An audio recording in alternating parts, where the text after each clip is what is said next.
So in today's video, we're going to be running all the O-Gauge engines. So this is for Christmas, since today is Christmas Eve.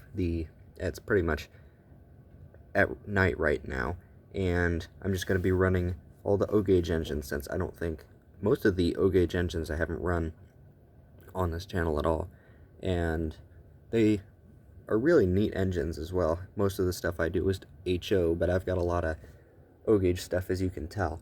But I'm going to start off with these two. These are both Marx 490s, but these were my dad's when he was a kid, and they both run. This one gets run more often, and it's the one I think he ran a little bit less as a kid, but this one also runs. Hasn't run for a little while, but it does run. It needs to warm up because it's cold down here, and it also sounds like it needs to be oiled. But those are the first two. So this is going to be in no order really, but here's the Marx Commodore Vanderbilt, the pre-war one, and it runs really nice. Sparks a little bit on this track. I'll just show this one real quick. This is the Marx Mercury set. Here's the Lionel Sioux Line diesel. This one's probably from the 1970s, and it's got the manual reverse unit on it, and it runs pretty good. Here's the Lionel 686, it's a 686 turbine, but it's numbered 671, and it runs as well. Here's one of the pre-war Marx 391s, or the Canadian Pacific. Pretty noisy, but it runs pretty good. Here's the Marx 999.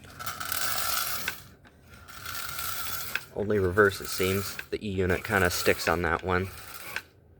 I'm just gonna get these next two out of the way real quick. This is a Marx, I think it's a 898, but it's one of the battery operated ones.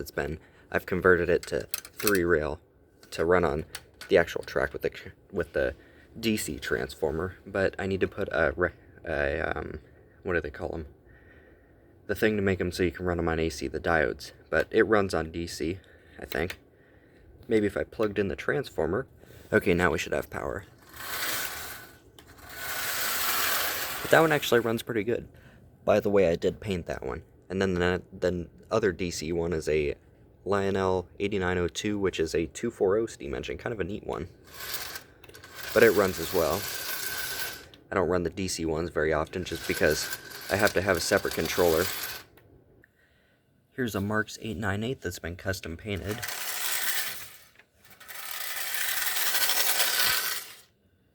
There's the Marx 1998. Here is the Lionel number 1302 060 steam engine from the Thunder Valley train set, and it runs pretty good. Have it reversed. Here's the MTH, I think it's, what number is this? Baltimore Transit Company trolley car. That one runs really nice. There's one of those little RMT switcher diesels, and it does run. Not very well, but it runs. There's one of the Lionel 2031 Rock Island diesels. And it does run. There we go. Here's one of the Marx 6000 diesels. And then this one here's one of the Marx 1095 diesels.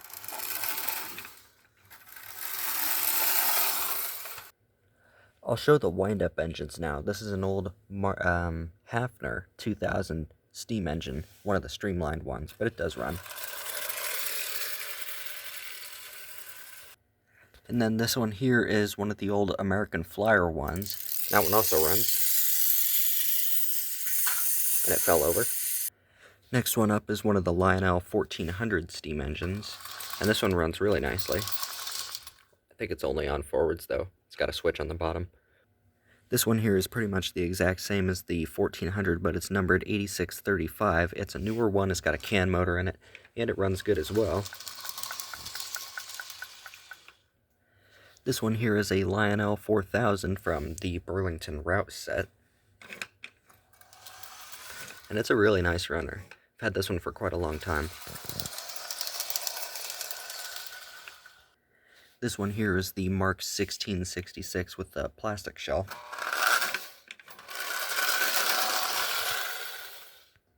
So this one here is from the brown train set box over there. This is one of the Marks Canadian Pacifics, or the post-war version of the 391. And it runs really nice. This one is from the white train set box over there. It's a Mark 666 with the metal shell and the smoke unit. Next one up is a Lionel 2037. It's a 264 steam engine. And then this one here is a Lionel 224. This one takes a lot of power to actually get the motor going. So I think I need to take it apart and make sure that there's not anything wrong with it. So this one here is, I don't remember what the number is, but it's a 242, and it came in the Motorcraft train set back in the 1970s. My dad got this one, and the paint eventually got pretty bad, so he repainted it, and there's no road number anymore, but it does run. Sorta. Only reverse, really, but the motor needs work on that one. Here is another Lionel 2037. The only difference between this one and the other one is this one has a broken front end, no front pony truck, and this one does have magnet traction while the other one doesn't. But it runs. Now we're going to get on to some of the fancier engines. This one here is the MTH M10000, which is a newer one, and it's the most expensive set, but I got it at a really good price. It was only $200 for the whole 5-car set with the original boxes and everything. So this one does work, and it's got barely big enough corners to go around, as you can see. And it does have sound, and it will work with the fancy controllers that MTH used.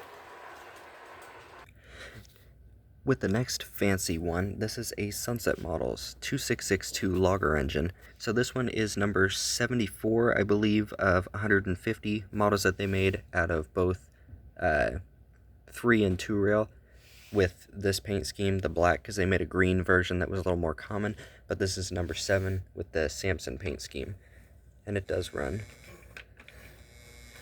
Or it did at one point. I'm not really sure. I think it's off the track. It was off the track, the back truck. This is a very interesting engine.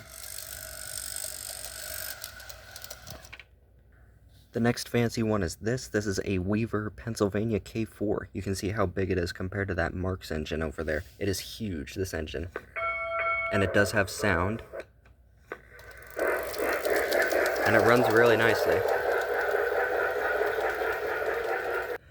Now we're getting back to some more stuff that you might expect. So this one, I haven't shown this on the YouTube channel at all, but I've shown it on the Instagram page a couple of times. This is the old American Flyer steam engine that came with, there's the set of passenger cars and the tender over there.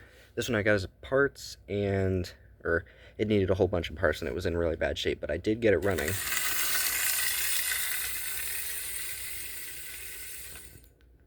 Then we've got this one. This is a Marks 333. This one I bought for parts. I needed the side rods on it for another one that I have, which was missing a set of side rods. But this one, it didn't have any contacts or anything, so I made a contact, got the motor running, and it actually runs really nicely, surprisingly. So this one is really nice. This is a Lionel 1668. Torpedo, I think is what these are called, and I forgot to mention that most of these engines that I'm showing do have tenders, and so does this one, but it runs.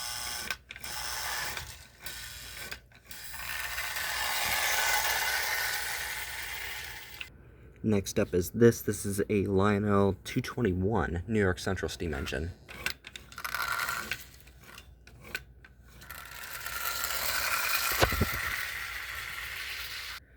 Next up is this one. This is a Lionel 1689E, which is basically a cheaper Commodore Vanderbilt that they made. A lot of these engines, I haven't shown them here, but you can check out more information on these engines on my Instagram. But this one runs. Next up is this engine. This is the Lionel 252, and this one I have shown on the channel before.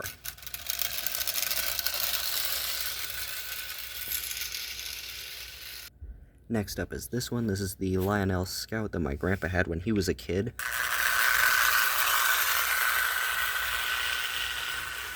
Then we've got this one. This is the Lionel Polar Express number 1225.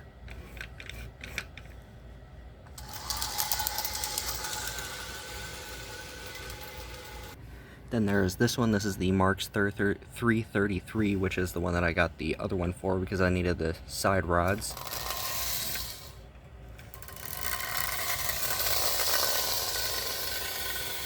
So this one here is really nice. This is the Lionel New York Central F3 number 2344. So we're getting down to the last few here. So this one is a Marks 999, another one that I bought for parts. I needed parts for the other one, so this one doesn't run because it's got a bad motor. The other one had a bad motor, so I stole the motor out of this one to put in the other one because it's in better shape. This one here is the Lionel Gang Car. It only runs in one direction though, so it needs motor work, and it's not in very good cosmetic shape. But it does run fairly well in that direction. It's just very loud. And then the last one is this. This is a Lionel, I don't remember what these are called, just a little Navy dockyard switcher thing with the ones that usually have the rotary snowplow on the front. But this one is in very bad shape. The shell is terrible.